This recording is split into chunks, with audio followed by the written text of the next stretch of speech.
Bonjour, nous sommes sur le salon Innovia qui se déroule actuellement à Strasbourg les 7 et 8 octobre sur le stand petiteentreprise.net. J'ai le plaisir d'accueillir Catherine Ruodel et Patrick Baderspar de Videlio. Donc bonjour à vous deux. Bonjour. Bonjour. Alors, Videlio propose une offre globale de solutions et notamment des outils numériques professionnels, innovants et durables qui facilitent et améliorent le quotidien et les performances de l'ensemble de ses utilisateurs. Alors, Patrick, peut-être plutôt, pouvez-vous nous en dire plus sur les métiers de Videlio ? Effectivement, ça mérite d'éclaircir le champ des domaines d'intervention de Videlio. C'est quand même une entreprise qui comprend 8 filiales. Oui. Plus de 900 collaborateurs, 16 agences sur le territoire français, D'accord. une activité à l'international et des partenaires dans le monde entier. D'accord. Autour de ces filiales, 3 métiers qui se détachent très nettement, D'accord. qui sont les métiers de Videlio IEC, Oui. le monde corporate par D'accord. excellence, le métier de Videlio Event Utram, c'est D'accord. l'événementiel, c'est l'événement éphémère porté par les équipes et les moyens techniques de Videlio Oui. aux 4 coins du monde, sur Oui. des grands événements, D'accord. sur des événements de tout type, le sport, la culture, Oui. le spectacle, bien sûr le monde de l'entreprise et des collectivités, D'accord. c'est le direct évidemment, et Oui. le monde de la télévision. Évidemment. Et enfin le pôle média, qui est le regroupement d'activités qu'on appelait à une époque broadcast, qu'on D'accord. appelait télévision, et qui, de par la technologie, finalement se réunifie autour du monde des médias, Ouais. produire des documents, stocker des documents, diffuser des documents, le pôle média. Voilà. D'accord. C'est 3 grands axes majeurs de Videlio. Voilà. Alors là, Patrick, on vient de voir les axes majeurs que couvrent les différents métiers de Videlio, mais peut-être qu'on aura intérêt à regarder ce que Videlio peut proposer plus concrètement à certains domaines. Je pense notamment au domaine de l'éducation. Est-ce que vous souhaitez nous dire les solutions que met à disposition Videlio de l'éducation ? Bien sûr, là aussi, en fonction des attentes des marchés et des clients, Oui. et de l'évolution technologique, Videlio développe. D'accord. Videlio accompagne les clients, entre autres dans l'éducation, dans le monde de la formation, Oui. clients publics, clients privés, mais si on parle des universités, des grands D'accord. campus, des écoles spécialisées, des écoles Ouais. d'ingénieurs, effectivement, nous avons une activité forte et largement nationale sur des grands campus qui consistent à interconnecter des bâtiments, des salles, en fonction des attentes des enseignants, Oui. en fonction du nombre d'étudiants, évidemment, parce que 2000 étudiants dans un seul amphi, c'est parfois Ouais. difficile. Donc Effectivement. comment est-ce qu'on fait ? On interconnecte des bâtiments qui n'étaient pas prévus pour ça. Oui. C'est l'histoire des campus, ils ne sont pas tous tout neufs non plus. Ouais. Et c'est l'adaptation des moyens existants grâce à la technologie et au savoir-faire des équipes de Videlio. Et bien sûr de nos clients qui nous accompagnent Bien sur sûr. le développement, sur l'interconnexion, sur les réseaux, sur la fibre optique, Oui. en nous mettant des moyens à disposition pour D'accord. que ça fonctionne. D'accord. Voilà un exemple pour l'éducation. Et puis si on veut parler de quelque chose d'assez concret en Alsace, c'est le campus médecine. Le qui a fameux été- campus de médecine de Voilà. Strasbourg, effectivement, Absolument. où 2000 étudiants peuvent suivre un seul professeur qui du coup fait un cours en direct à un amphithéâtre de 500 personnes et qui est rediffusé donc dans 3 ou 4 autres amphithéâtres sur le campus. Absolument, jusqu'à 7 sites. Jusqu'à cette Puisque la fusion aussi des activités au niveau du pôle santé, puisqu'il Ouais. s'agit maintenant on parle de santé, c'est pour ce qu'on connaît le site, Ouais. c'est d'interconnecter un site qui n'est pas sur Strasbourg même, qui était à D'accord. Kirchhoffenstaden, qui est l'ancien site de pharmacie, Oui. qui devient un des pôles de diffusion ou de réception ou d'émission en fonction des universitaires, en fonction des étudiants, et qui permet de rentrer dans la boucle des 7 amphis interconnectés, par exemple. D'accord. Et ouais. grâce bien sûr aussi à l'université qui, elle, déploie Ouais. l'infrastructure. Ouais. Ça va de soi. Ça se fait en collaboration. Bien sûr. Ça, c'est un point important pour Videlio. Ouais. C'est de dire on travaille aussi avec les services de nos clients. Ouais. On travaille la main dans la main, on peut le dire, D'accord. sur c'est quoi les bons moyens techniques, c'est quoi la bonne approche. Ouais. Parce qu'il y a une approche économique, il y a une approche de fonctionnalité et il y a une approche d'usager. D'accord. Rendre les usages faciles à nos clients, Ouais. c'est leur faciliter l'exploitation des sites, des outils. Et donc, c'est la technologie au service des clients et c'est la technique discrète au service de l'usager. Mhm. Voilà D'accord. comment je pourrais le résumer. Ok. Alors aujourd'hui, on est présent sur le salon Innovia, donc on est entouré de beaucoup d'entrepreneurs. Vous souhaitez peut-être dire aussi un mot sur les solutions que met à disposition Videlio d'entrepreneurs, notamment pour l'animation de réunions de travail ? c'est un vrai sujet d'entreprise, hein, c'est réunir des collaborateurs sur des sites communs ou différents, Ouais. dans un même pays ou sur des pays qui sont, bien sûr, on est dans la globalisation Évidemment. du monde industriel, avec des usines qui ne sont pas à côté des sièges, Ouais. avec des bureaux d'études qui ne sont pas forcément non plus sur le même site. Bien sûr. Et comment interconnecter toutes ces compétences, comment les rendre disponibles en temps réel grâce à la technologie et comment aider nos clients, Ouais. là aussi, à bien communiquer. Alors ça fait bien sûr appel à des compétences qui sont proches de l'intégration dans le bâtiment, voilà, Ouais. le réseau, hein, il faut positionner. Il faut positionner la sécurité aussi, Ouais. pas d'intrusion si possible Bien sûr. sur les réseaux. C'est mieux. Il faut positionner la domotique, Ouais. rendre des salles simples à tout le monde Mhm. et avec des standards Ouais. qu'on développe pour et avec nos clients, clairement, pour que les formateurs, les utilisateurs ne soient jamais finalement pris à dépourvu et n'hésitent pas quand ils arrivent dans une salle pour l'utiliser. Donc la domotique est vraiment à leur service. Et donc avec des panneaux, des tablettes tactiles ou avec des interfaces usagées sur lesquelles ils ont leurs repères. Ouais. C'est important, on doit parler leur langue, si je peux dire, et non pas seulement la nôtre. Et se rendre accessible à tous les usagers et de fait que ça devienne naturel, que ça devienne évident, donc simple. Si c'est simple, les gens l'utilisent. C'est évident, effectivement. Voilà. Donc du coup, on va rebondir là-dessus pour aborder, je dirais, les facteurs différenciants de Videlio. Quelle est aujourd'hui la principale valeur ajoutée que peut apporter Videlio à ses clients? Alors, si je dois en choisir qu'une, ça va être difficile, mais il y en a quelques-unes. Je vous en laisse 3. Merci. Non, je plaisante. On va dire, je pense, une capacité d'écoute. Ouais. C'est important avec des clients d'univers extrêmement différents. Ouais. On parle de collectivités locales, on parle de grandes administrations, on parle de ministères, on parle de monde de l'industrie, Oui. on parle de monde très particulier dans la recherche, on parle d'environnement dans les domaines des loisirs. Oui. Donc ce ne sont pas du tout les mêmes usagers, ce ne sont pas du tout les mêmes attentes. Bien sûr. Je pense que les réponses de Videlio, c'est de comprendre les problématiques de chaque univers, si je peux l'exprimer ainsi, et de dire oui, on parle bien votre langue, on a compris ce que vous vouliez, on va vous proposer quelque chose adapté à vos attentes, à vos besoins, pour vous. D'accord. Voilà, pour vous et pensez pour vous. Ouais. Donc pour résumer, on peut dire aujourd'hui que Videlio accompagne ses clients où qu'ils soient et quels que soient leurs besoins. Oui, c'est un deuxième point fort que je souhaite mettre en évidence. Clairement, c'est d'abord grâce au périmètre des collaborateurs Videlio, plus de 900 personnes, on revient à ça, forcément des compétences multiples, forcément une disponibilité sur des territoires différents. 2-3 exemples rapides.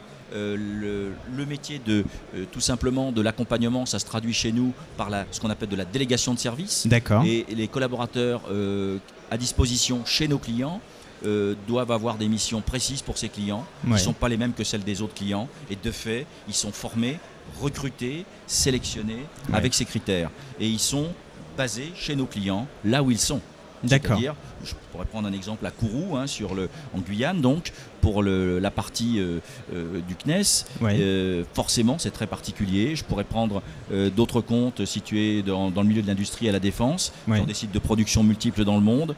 Je pourrais prendre des grands ministères également, avec tout le côté confidentialité. D'accord. Des informations qui vont circuler et qui doivent rester confidentielles. Donc, le recrutement chez nous doit aussi veiller à ce que les clients puissent nous livrer en confiance des informations, parce qu'on est présent dans ces réunions, on les assiste du début à la fin de leurs besoins, tout simplement, avec des contraintes d'horaire, avec des contraintes de confidentialité, de sécurité et de disponibilité. Je pourrais prendre à Strasbourg, puisqu'on y est là aussi, l'exemple du Conseil de l'Europe ou du Parlement européen qui utilise aujourd'hui des ressources Videlio multiples dans différents besoins, tout simplement. Et de dire, oui, nous sommes présents chez ces grands clients, c'est un axe fort, et nous les accompagnons là où ils ont besoin de nous. D'accord. Donc vous venez de le dire, Videlio, c'est 900 collaborateurs présents sur plusieurs métiers, donc j'imagine donc qu'ils sont organisés en différentes filiales. Vous souhaitez peut-être aujourd'hui mettre en lumière certaines de ces filiales ? Je les ai rapidement présentées. La première, c'est Videlio IEC, c'est le corporate, c'est l'ingénierie, l'étude, l'ingénierie, l'intégration des matériels et bien sûr la livraison avec un bon fonctionnement, ça va de soi. Ça, c'est plutôt le métier de l'intégrateur IEC. Le métier de l'event, ce qu'on a évoqué, c'est l'événementiel et c'est des grands événements de toutes sortes. ça peut être l'accompagnement d'une chaîne de télévision sur une manifestation sportive, comme le Tour de France par exemple, comme des événements qui se situent dans le tennis également, voilà, en restant toujours confidentiel dans ce qu'on peut dire ou pas dire, mais d'être près de nos clients, mais de dire voilà, certaines images que vous voyez sont bien produites par nos équipes au service de chaînes de télévision ou au service de nos clients en direct, selon le commanditaire ou d'agences de communication qui nous demandent d'être leur prestataire de service. Voilà, nous sommes présents ou pas de manière visible, mais nous sommes souvent dans les coulisses des grands événements. Et puis dans le spectacle, des choses qu'on a plaisir à citer, puisque c'est en région. Si je prends les Eurokéennes à Belfort, quand même très bel événement. Voilà, c'est un des grands festivals en France, c'est important. Gros moyens techniques, si je prends l'exercice 2015. Donc les 3 scènes étaient animées par les équipes Videlio sur la partie technique. L'ensemble de la captation, de tout le maillage fibre optique et toute la diffusion sur écran plein jour. Manifestation quand même, on a déployé plus de 220 mètres carrés de LED en plein air, avec les contraintes du plein air là aussi, de la météo, de la chaleur ou de la pluie. Ce qui n'est jamais évident. Voilà, et de faire d'un événement éphémère finalement un gros déploiement technologique avec les contraintes du direct, puisque là on est bien dans le direct aussi, ça ne peut que marcher. Et donc à certains moments, plus de 40 collaborateurs présents sur le site en accompagnement des clients à des horaires que vous connaissez bien dans le monde des concerts. On n'est pas sur des horaires classiques là non plus. Donc beaucoup de disponibilité, beaucoup d'écoute et beaucoup de remise en question parce qu'il faut s'adapter en temps réel. Voilà. Une autre filiale qui fonctionne, donc Televent.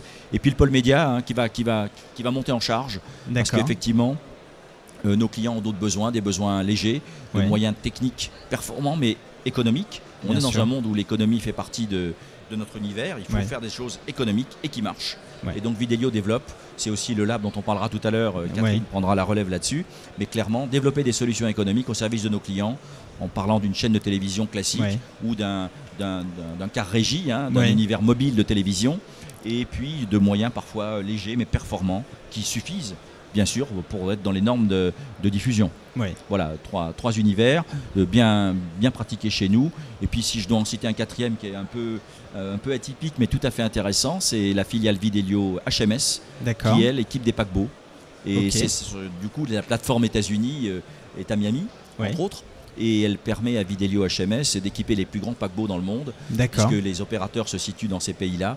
Et c'est là que finalement on équipe ce que moi j'appelle une ville flottante. Voilà, avec tous les moyens techniques possibles.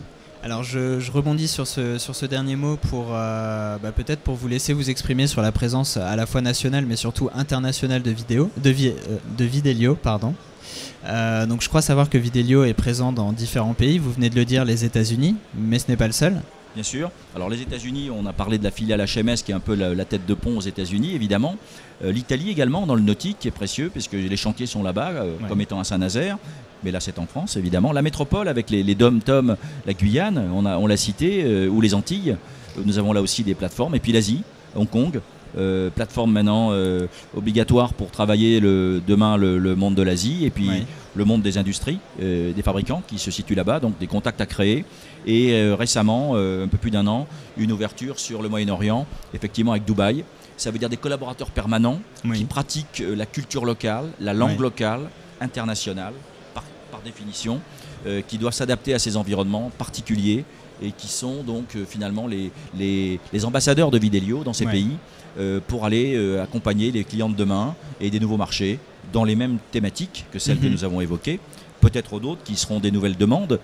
Et demain, Videlio, à travers ses écoutes, développera sans doute d'autres types de solutions en local, en fonction des attentes finalement de nos clients de demain. D'accord. On va parler un petit peu maintenant de l'événement qui nous accueille aujourd'hui, donc le salon Innovia. Là, je vais peut-être plutôt m'adresser à Catherine.